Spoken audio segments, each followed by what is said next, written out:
Tryhard a sorti son nouveau clavier et dans cette vidéo, je vais vous le déballer, vous le tester et vous dire ce que j'en pense. On est sur le troisième clavier, enfin la troisième version du clavier de la marque. Il y a 2 ans maintenant, j'avais testé le premier, qui m'avait plutôt convaincu. Il y avait du bon, du moins bon, mais dans l'ensemble, je trouvais que c'était un clavier plutôt sympa et très cool pour les fans de la marque, enfin du moins de Cyril MP4, qui est le créateur de la marque. Vous savez, Cyril MP4, un petit youtubeur étoile montante actuellement, d'ailleurs n'hésitez pas à aller vous abonner à sa chaîne, hein. Peut-être qu'un jour il va réussir à me dépasser, je pense qu'il en a le potentiel. Bon, plus sérieusement, j'avais testé la première version qui donc était pas mal du tout, même s'il y avait encore des choses à redire. La deuxième version, je ne l'avais pas testée puisqu'il n'y avait pas tellement de changements dessus. Et là, le clavier a vraiment été refait sur beaucoup de points. Je dirais même pas qu'on est sur une nouvelle version, mais plutôt qu'on est sur un nouveau clavier. Comme vous pouvez le voir, on reste globalement sur la même DA, mais ici on est sur l'édition Cell Shading. Je suis assez curieux de voir à quoi elle ressemble réellement. Je précise que ce clavier m'a été envoyé par Tryhard, enfin ces claviers, puisque j'en ai reçu 4 que je vais vous présenter aujourd'hui et que je vais vous faire gagner. Je vous en parle un petit peu plus tard dans la vidéo, mais oui, ces 4 claviers seront à gagner.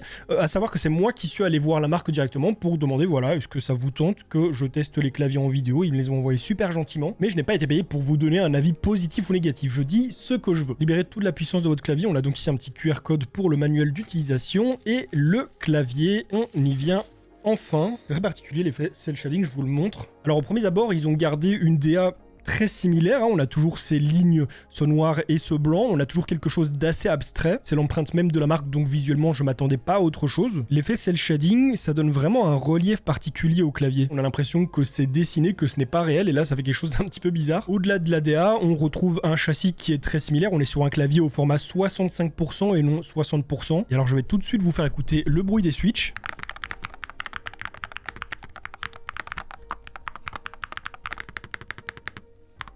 À chaud, pour être tout à fait franc avec vous, mon avis personnel, hein, c'est très subjectif. Ma foi, c'est le genre de bruit que les consommateurs de claviers custom recherchent pour la plupart. On est sur un bruit qui est assez smooth, qui est un petit peu aigu, mais qui sonne bien amorti, ça résonne pas dans tous les sens. On n'a pas de bruit parasite, on n'entend pas le bruit du châssis, donc là-dessus, il y a un bon travail. Après, voilà, moi, je suis assez adepte du clavier qui ne fait pas de bruit, hein. Dédicace aux Switch Ferry de chez Akko, qui pour moi sont au top parce qu'ils sont absolument silencieux. Bon, là, le bruit est très joli, il sonne vraiment bien. On va aller voir tout ce qu'il y a dans le clavier pour en arriver là, mais voilà, moi, c'est pas le genre de bruit qui me plaît. Enfin, là, comme ça, si, parce que le bruit qu'il fait est plutôt joli, mais sur la durée, je peux vite en avoir marre. Alors, on va aller visiter tout ça. Ici, il doit y avoir tout ce qui est pince, câble. On a quelques switches de remplacement aussi. Pour le câble, on est sur un câble tressé blanc assez simple. On va commencer par enlever une touche et un switch pour voir un petit peu tout ce qu'il y a là-dedans. Ce clavier est hot swap, ça veut dire que vous pouvez enlever les touches, les switches, tout ce que vous voulez. Vous pouvez même le déconstruire complètement et ne garder que le châssis, même si à ce prix-là, ce serait un petit peu dommage. On a donc un switch qui est tout blanc. Ce sont des switches magnétiques de la marque Tryhard, qu'ils ont acheté à un fournisseur, hein. C'est évidemment pas eux qui ont créé une usine pour fabriquer des switches. C'est un petit peu comme ça que ça fonctionne dans cette industrie-là. Du coup, on n'est pas sur du Cherry, on n'est pas sur du Akko ou quoi, non, c'est vraiment des switches qu'ils ont dédiés pour leur clavier. Comme je l'ai précisé, cette vidéo n'a pas été sponsorisée par Tryhard, ils ne m'ont pas payé pour vous faire cette vidéo, hein. Ils m'ont envoyé les claviers parce que je leur ai proposé de vous les faire gagner. Par contre, il y a bien un sponsor sur cette vidéo et vous le connaissez puisqu'il m'accompagne depuis des années maintenant. Et si vous ne les connaissez pas encore, il s'agit de VipYourCDKey qui vont encore une fois m'accompagner durant toute cette année 2026. VipYourCDKey, c'est un site qui vend des clés de jeu, des clés software, mais nous, ce qui nous intéresse par-dessus tout dans cette vidéo, ce sont les clés Windows. Elles sont beaucoup moins chères que sur le site officiel où vous allez les retrouver à plus de 200 €. Et rassurez-vous, il n'y a rien d'illégal, sinon je vous aurais plutôt proposé un crack. Et lors de votre achat, si vous rentrez mon code DDVIP, vous bénéficierez d'un code promo de 25%. Vous choisissez ensuite votre mode de paiement, il y en a plein. Et lorsque c'est acheté, vous allez dans votre User Center directement sur le site, vous récupérez votre clé, vous retournez ensuite dans Windows, vous ouvrez le menu démarrer et vous tapez activation. Dans les paramètres d'activation, vous rentrez votre clé et ça y est, Windows sera activé, vous pourrez bénéficier de toutes ces fonctionnalités. Si votre clé ne fonctionne pas ou que vous avez le moindre souci, pas de panique, vous ne vous êtes pas fait arnaquer, il vous suffit de vous rendre dans le petit chat qui se trouve en bas à droite du site, c'est ouvert 24 h sur 24, 7 jours sur 7 et ils remplaceront votre clé. Un tout grand merci à VipYourCDKey d'avoir sponsorisé cette vidéo, et sur ça, on retourne au sujet principal.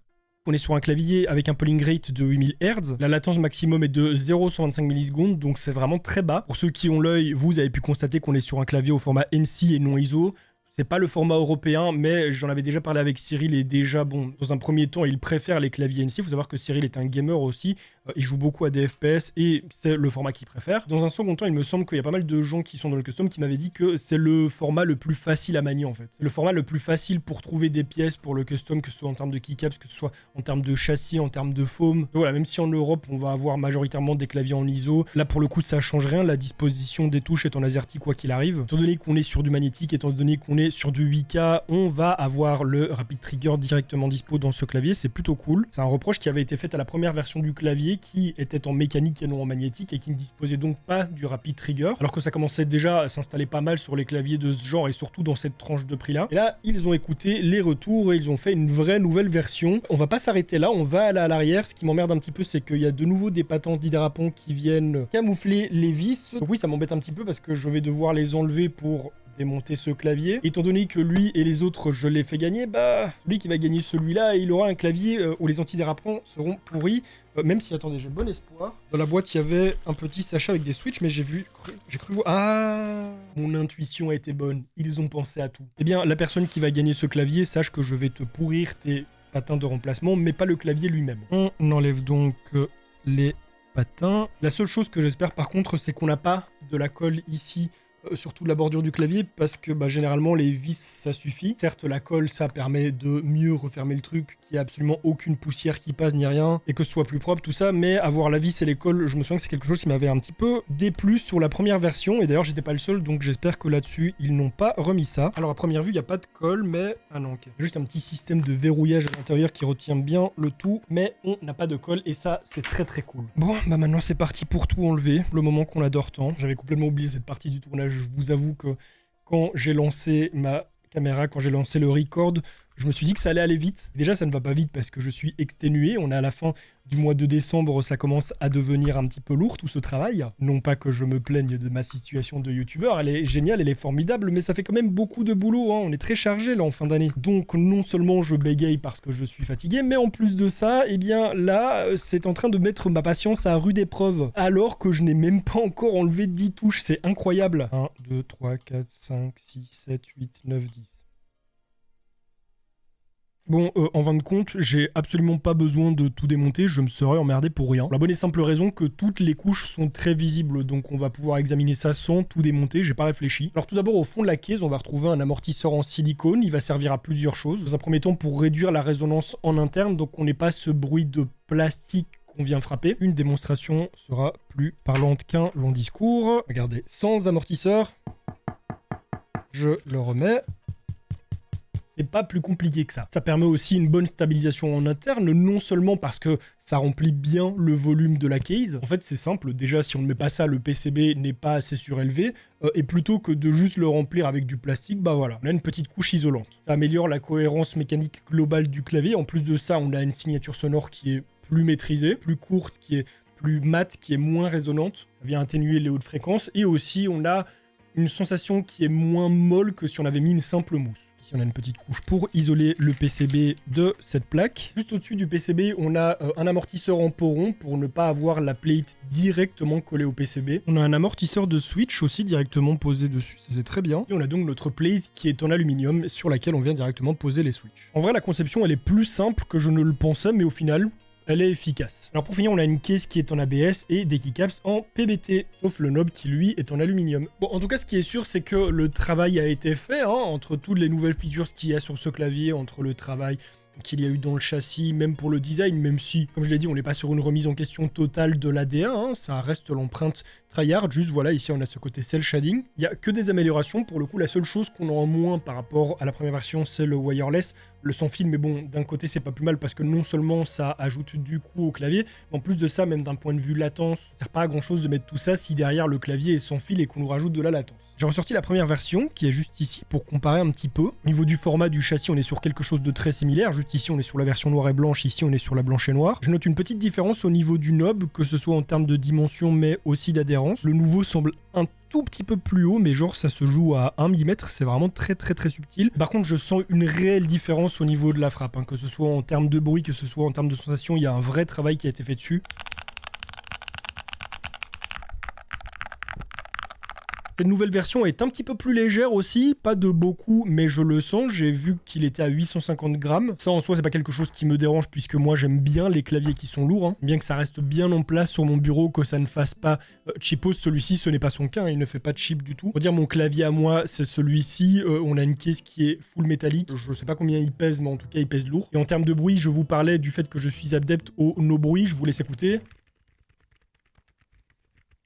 On dirait presque du membrane tellement c'est silencieux et pourtant je vous jure que c'est du mécanique. Pour moi ce clavier est plutôt réussi, je sais que les gens qui sont très pointueux et experts dans le custom vont très probablement avoir des choses à redire et c'est tout en leur droit, ils s'y connaissent bien plus que moi, mais moi en tout cas en tant que consommateur qui déjà dans un premier temps a beaucoup utilisé de claviers grand public et qui suis doucement passé un peu vers le custom, mais pas trop. Genre celui-ci, je l'ai customisé, mais ça reste une marque mainstream, hein, Corsair. J'ai quand même pris l'habitude de prendre aussi du Royal Clutch et de customiser un petit peu. J'ai mon 2 keys. Bon, je suis un petit peu sorti des sentiers battus avec le temps pour avoir un avis un petit peu plus large. Et de mon expérience à moi, qui n'est pas celle d'une personne qui fait du custom, bah je trouve qu'il est vraiment très cool.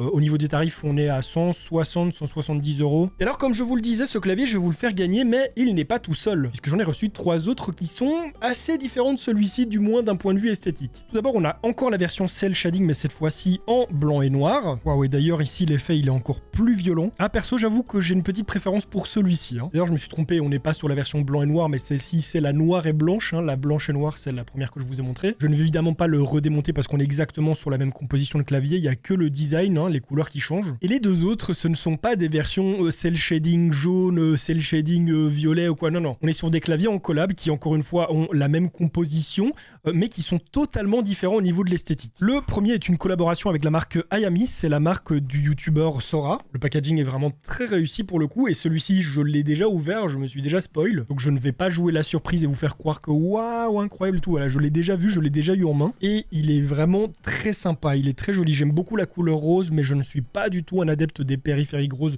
parce que souvent je trouve ça assez mal maîtrisé.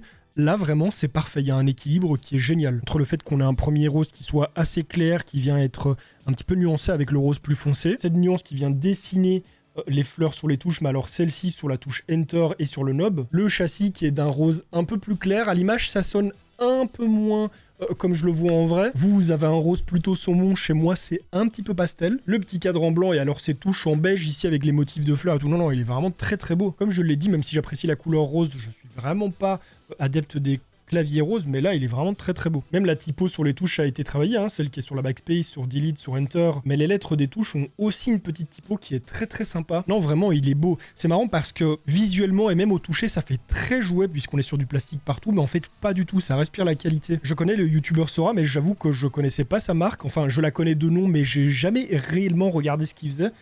Et là c'est très très joli. Et donc celui-ci est également à gagner. Et le dernier clavier est issu d'une collaboration avec le youtubeur Unchained. Alors lui j'avoue, en toute franchise, que je ne le connaissais pas du tout avant de voir cette collab, je suis allé jeter un œil et j'ai vu que le mec il avait 6 ou 7 millions d'abonnés, donc je me suis dit ah ouais, quand même fou de se dire qu'aujourd'hui des gens peuvent avoir 6 ou 7 millions d'abonnés, voire même plus, et qu'on ne les connaît pas forcément parce que c'est une niche un petit peu spécial, parce que Unchained fait du gaming, et moi personnellement j'avoue que c'est le contenu que je consomme le moins sur YouTube, ça m'arrive sur Twitch, mais je regarde jamais des vidéos gaming sur YouTube, donc voilà, désolé Unchained. Et alors cette fois-ci, on est sur une DA encore plus particulière.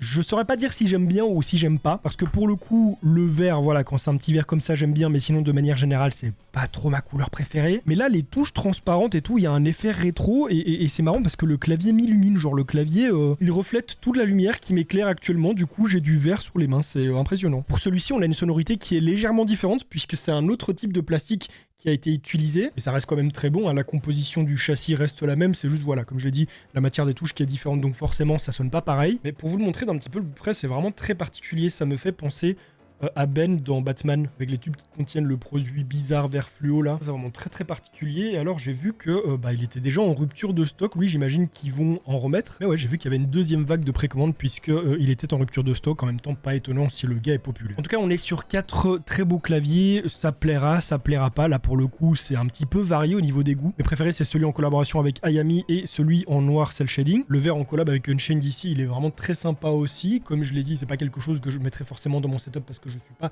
un grand adepte du vert, mais c'est très très particulier. Hein. Ça me fait un petit peu penser au style rétro, vous savez, les consoles mauves, style la Game Boy et tout qu'on avait à l'époque, c'est vraiment cool. Et alors comme je l'ai dit, ces claviers sont à gagner. Comment? C'est très simple, sur mon Instagram. Dès lors que cette vidéo sera sortie, il y en aura déjà un qui sera à gagner. Vous n'aurez qu'à suivre les instructions sur la publication qui le concerne. Ça se fera donc probablement sur les 4 premières semaines de janvier. Une semaine ce sera l'un, une semaine ce sera l'autre, et puis l'autre, voilà, vous avez compris. En tout cas, je suis content d'avoir fait cette vidéo, d'avoir vu l'évolution de ce produit. Comme je l'ai dit, la précédente version, donc la deuxième, n'était pas une grosse évolution, juste que quelques petites modifications qui avaient été apportées, des corrections. Alors que là, on est vraiment, on peut le dire, sur un nouveau clavier qui a de nouvelles features, ce qui apporte de nouvelles performances. En plus, ce truc de faire une collab, je trouve ça génial. Enfin, des collabs, puisqu'au final, il y en a 2. Petit message pour Cyril d'ailleurs, si tu veux une idée de collab, même si je suis sûr que tu l'as déjà eu, une collab avec Space Fox s'il te plaît. Que ces deux-là, là, ils sont très beaux, ils sont très sympas, mais je ne suis pas Yankee, mais par contre, Space Fox, j'achète direct. Pas Smash Burger ou... Non, Space Fox. Plus sérieusement, c'est super cool et je suis content de voir comment ça avance, parce que comme je l'ai dit, des marques de youtubeurs, il y en a plein, des produits un petit peu, voilà, dropshipping, tout ça. Ici, c'est un vrai produit qui est conçu par une équipe faite par un gars qui sait ce qu'il vend. Très souvent, c'est pas forcément le cas, surtout chez les grandes marques qui connaissent leurs produits, savent ce qu'ils vendent d'un point de vue marketing. Là, on parle d'un gars qui est dans le gaming, qui est lui-même consommateur de ce genre de produits. Les jeux comme Counter-Strike, Call of, Battlefield, c'était vraiment l'empreinte même de la chaîne de Cyril. À l'époque, on l'appelait encore Super Connard. C'est terrible, je viens de me rappeler un souvenir, j'ai oublié ça. Et même si certes il y a un côté développer sa marque, faire du merchandising, fidéliser l'audience avec des produits et tout, il y a quand même un côté où je trouve le produit vraiment très bien travaillé. On n'est clairement pas sur des claviers Temu où il y a un logo Cyril MP4 dessus, tout non, il y a une vraie DA, il y a une vraie construction et surtout, il y a des connaissances dedans. Oh, excusez-moi, j'ai mon téléphone qui sonne. Ouais, allô Cyril? Combien on avait dit encore 25K? Ouais, ok, t'inquiète, laisse-moi gérer. Et donc voilà, les claviers sont vraiment super bien. En plus de ça, Cyril est super cool, c'est un mec génial, hein, voilà. Et... Non, bien évidemment, je plaisante, comme je l'ai dit, ce test est totalement indépendant et je suis très content de l'avoir fait. Bref, bah écoutez, maintenant vous savez ce que vous avez à faire, hein, si vous voulez gagner l'un de ces claviers. Ça se passe sur mon Instagram. Aussi, si vous le désirez, même si ça n'a rien à voir avec le concours, vous pouvez liker cette vidéo et me follow si ce n'est pas encore le cas. N'hésitez pas à partager votre avis, vos impressions dans les commentaires. Et sur ce, on se retrouve très bientôt pour une nouvelle vidéo. En attendant, portez-vous bien. Bye les gens.